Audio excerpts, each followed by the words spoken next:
Well, things did not finish well. Not at all. 1-11 Northwestern drops the 11th in a row. You are Locked On Northwestern, your daily podcast on the Northwestern Wildcats, part of the Locked On Podcast Network, your team every day.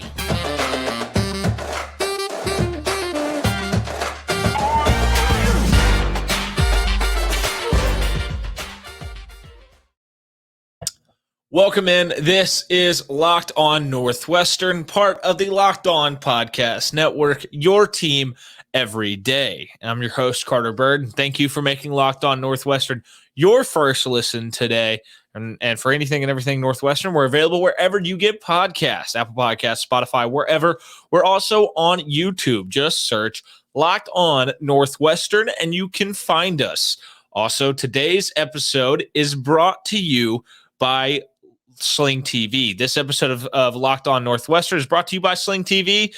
Don't miss this week's matchup in the Big Ten championship game between Michigan and Purdue right here on Sling TV. Sling, the TV you love for a price you'll love. Try it today.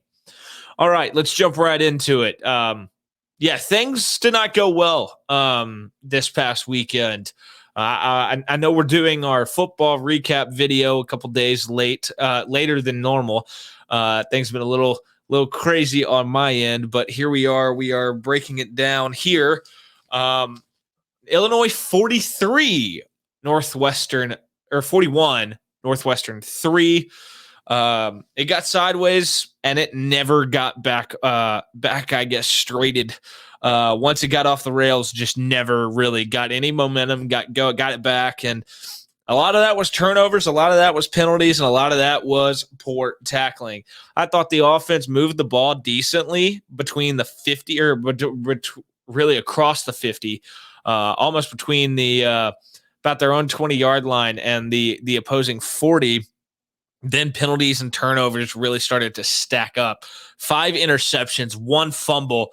The offense did not have a good game by any stretch of the imagination. But then again, you're starting the walk-on 4th-string quarterback in Cole Freeman. I mean, it's not going to go well. It didn't go great the week before. I thought he battled his butt off.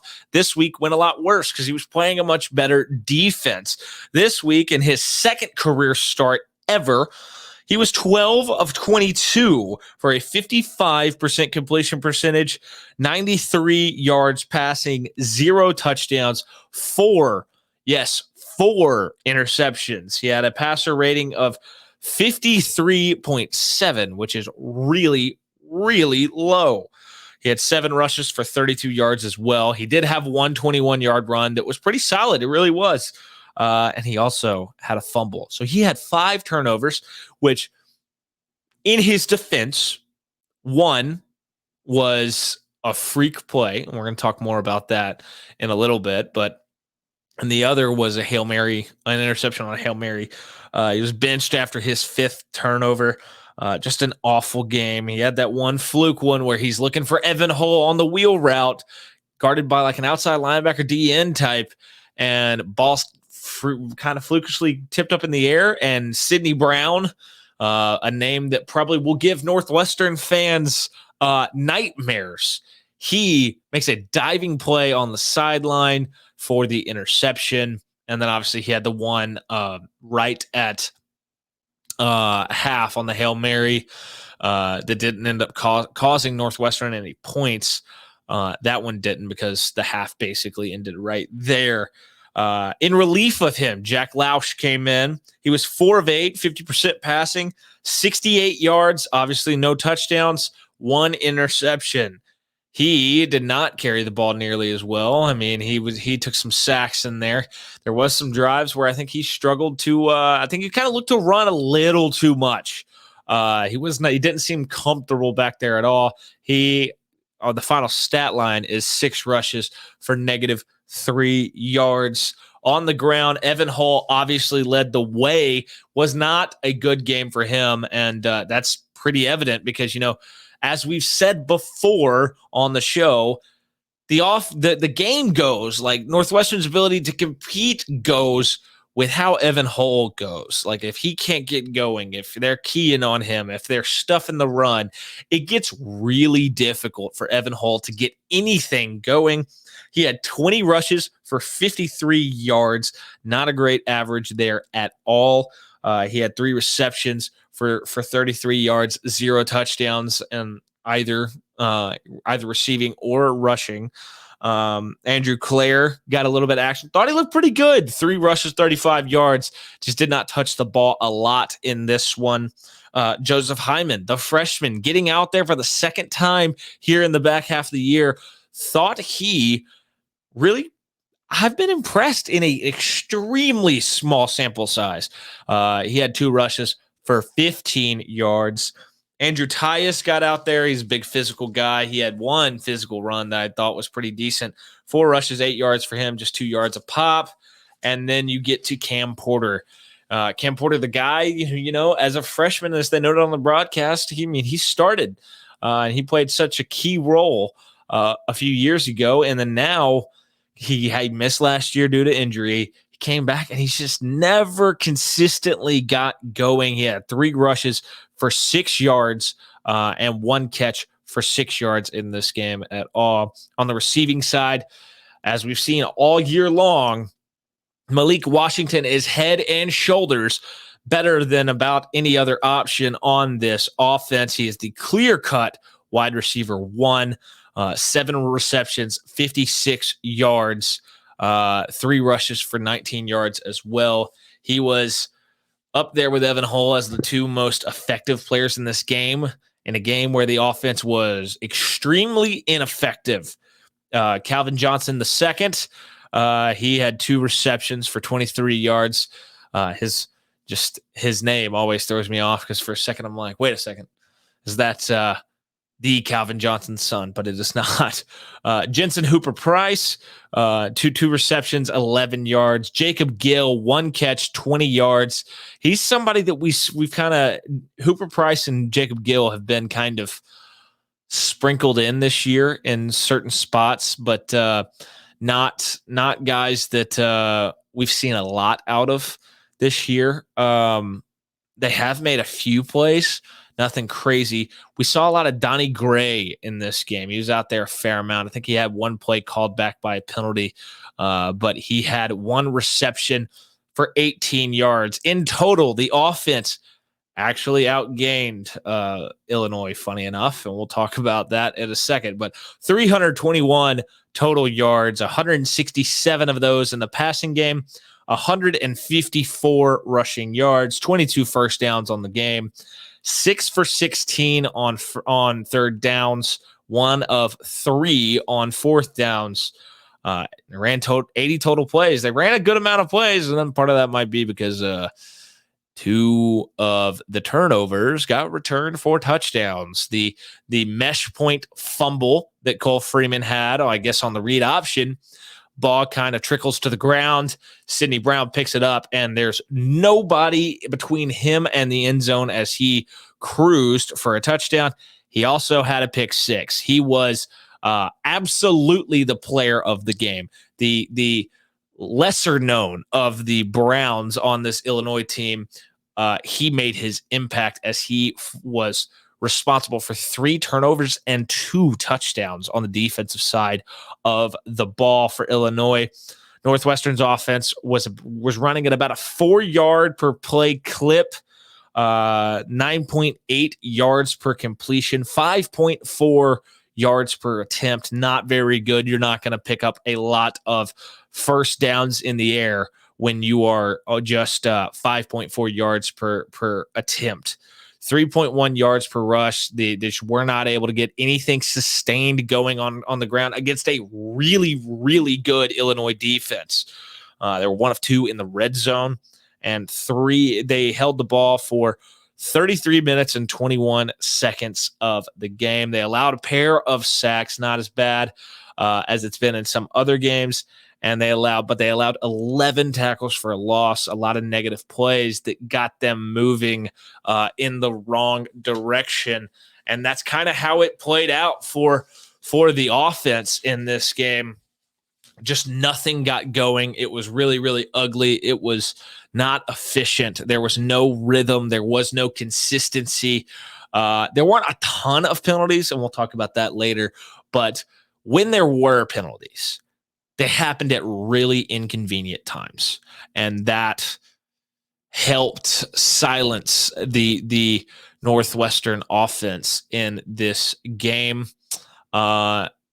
We're going to move on to the defense here in a second. But first, let's talk about our friends at BetOnline. BetOnline is your number one source for sports betting info, stats, news, and analysis. Get the latest odds and trends for every professional and amateur league out there.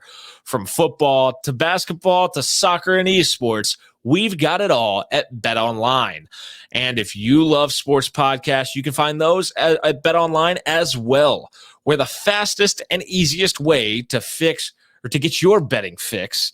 Head to the website today or use your mobile device to learn more. BetOnline, where the game starts. Also, thank you for making Locked On Northwestern your first listen.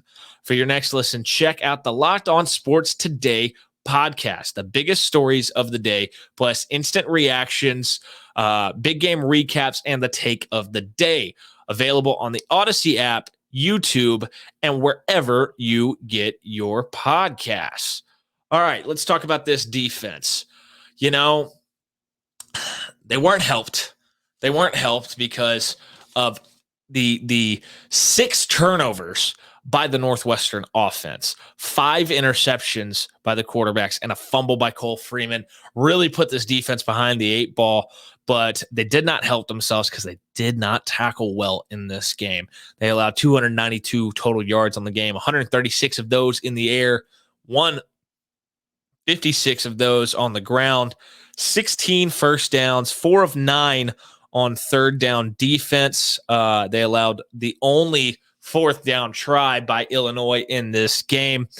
Illinois only ran 54 total plays because Sidney Brown scored 2 touchdowns and ate up a couple of possessions. But they were 5.4 yards per play, which is, if you recall, Northwestern was 5.4 yards per attempt passing the football. They were 11.3 yards per completion and 7.6 yards per attempt in this game. So over 2 yards better than the Northwestern offense. The defense also allowed 4.3 yards per rush, 1.2 yards better than the Northwestern offense in this one. They scored on all 4 trips against the Northwestern defense in the red zone. And you saw Northwestern force 1 turnover in the game. They were able to get 3 sacks. I believe there were 7 tackles for a loss in this game as well. But Rod Hurd's interception was the only turnover force. So you were -5 in the turnover battle, which it's really, really, really hard to win games like that. So kind of some standouts on the defensive side of the ball. Devin Turner led the team in tackles with 7. He had 5 solo tackles. Xander Mueller, 6 tackles, 5 of those solo, 1 sack, 3 tackles for a loss. He had about as good of a game as anybody. He was nothing short of impressive. Rod Hurd, 5 tackles, 2 of those solo, half a sack, 1.5 tackles for loss, and 1 interception. He played extremely well as well. Mueller and Rod Hurd really stepped up in a game like this, but there was not enough help, especially on the offensive side of the ball. They were put behind the 8 ball too many times. I believe that we will talk more about that here in a second. Adetomiwa Adebare, 4 tackles, 2 solos, 1 sack, and 2 tackles for a loss. He played well. I mean, I thought he played well in what's going to be his final game at Northwestern as he leaves for the Senior Bowl after this. Next up, Devin O'Rourke, 2 tackles, half a sack, and half a tackle for a loss, making an impact as well in this one. Look, you only allow 3 points on the 3 turnovers that they were actually on the field right after, and that there was a real chance that they could score. Because you had the 2 returns for touchdowns, and then you had the Hail Mary interception that was the defense was not put out there on the field. But the other three, you saw them only surrender 3 points, which is pretty phenomenal, all things considered. But, the story is that Illinois had so many more drives, and Northwestern helped them out with poor tackling. And because of those extra drives, the extra, or I guess the extra opportunities because of the turnovers, you saw Illinois score on pretty much 6 of the looks like 11 drives or 10 drives on the game. It was impressive performance by that offense. And Northwestern's defense struggled. They were put behind the 8 ball. There were a bunch of drives that started in really, really bad spots for Northwestern. They surrendered a field goal on a drive that started at the Northwestern 28. They surrendered a touchdown on a drive that started at the Illinois 44. A field goal on a drive that started at the Northwestern 47. And that's just kind of how that game, when you lose the turnover battle and you lose the field position battle that badly, it's hard to ask your defense to hold them out of the end zone. And you saw the effects of that in this one. In just a second, we're going to give final takeaways, talk about some of the things that have happened since. We're going to go into deeper depth about it later in the week. But first, thank you for making Locked On Northwestern your first listen. For your next listen, check out the Locked On Sports Today podcast. The biggest stories of the day, plus instant reactions, big game recaps, and the take of the day. Available on the Odyssey app, YouTube, and wherever you get your podcasts.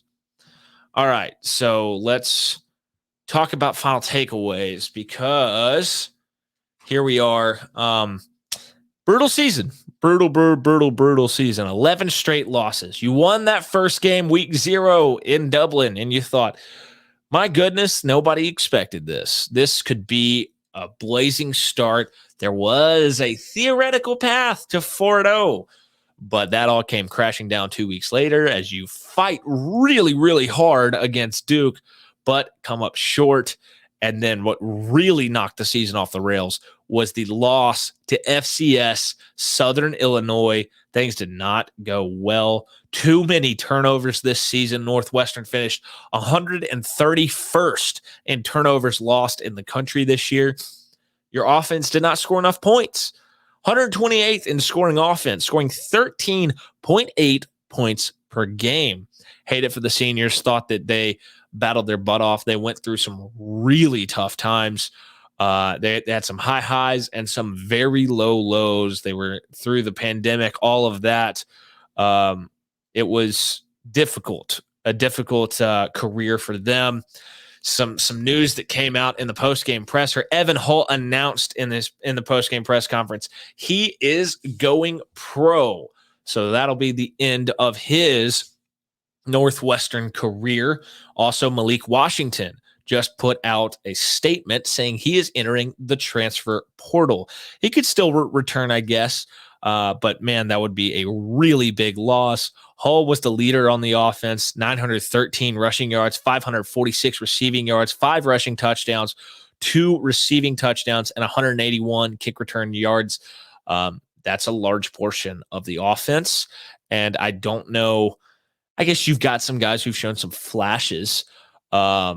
You've seen a little bit of what maybe Joseph Hyman could be. Maybe he could be somebody you turn to in the future as a potential replacement for the massive just chasm that is going to be left by Evan Hull leaving for the professional level. Kind of similarly, Malik Washington, he was your clear-cut number 1 receiver this year. He had 65 catches, 694 yards, 1 touchdown. Also had 16 rushing yards on the year. A lot of your senior leaders are going to be gone as well.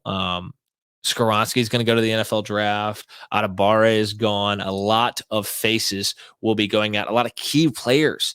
And I'm not sure exactly where Northwestern is going to fill in the holes on the roster, it could be a rocky 2023 season as well. Fitz in his post-game presser, I think he was trying to get to his son's game, I do believe. But look, he said the culture, when asked about the culture, about fixing the culture, he said, look, the culture's strong. The culture is strong. We just need to get back to winning. And that's something that this program has lacked over the last 2 years. And honestly, we'll probably talk about this at some point too. I think a decent portion of that is the fact that there's no NIL collective. I think it's really hard to compete in the Big Ten without it. Change is needed, and change has already started. Fitz fired defensive coordinator Jim O'Neill, D-line coach Marty Long, and wide receivers coach Dennis Springer, I believe yesterday. And change has already started. And I don't think that's going to be the only change that happens. There needs to be some turnover here. You can't win 4 games in 2 years. You can't go 1-11, losing 11 straight, and not have extensive changes to the program. It'll be interesting to see how it all plays out. There is hope in the distant future with the new stadium, but something has to get going. Something has to get back on track. There has to be an influx of talent, because right now, as it appears, next year is going to be even tougher because of the faces walking out the door for this program. And I don't exactly know who is going to fill in. And look, the transfer portal opens in just a few days. There's going to be probably wolves at the door trying to poach players off the roster that could play somewhere else. Northwestern has to figure something out, figure out a way to keep the guys they need to keep on the roster, and figure out a way to leverage the transfer portal and get talent in the door and hang on to this recruiting class, because the early signing period is coming, because this 2023 roster is going to need it. It's going to be a long year otherwise. That's probably going to do it for today's episode. We will be back more this week, kind of talking about some of the changes and some of the impacts that it could have on this team. Also going to talk some basketball as well. It's because that season is off and running.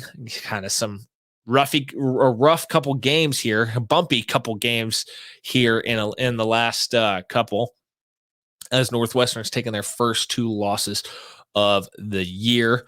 But yeah, thank you for making Locked On Northwestern your first listen every day for anything and everything Northwestern. We're available wherever you get podcasts, Apple Podcasts, Spotify, wherever.